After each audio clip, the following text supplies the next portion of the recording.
你留下的字跡，書寫在筆記裏。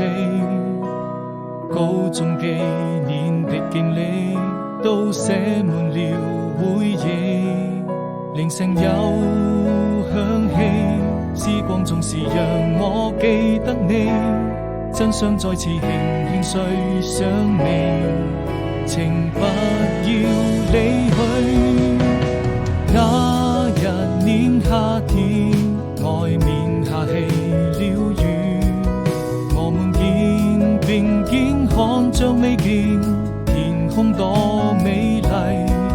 此刻彷彿有想起，還能夠再一次陪着你，在我的日記裏，這未來多麼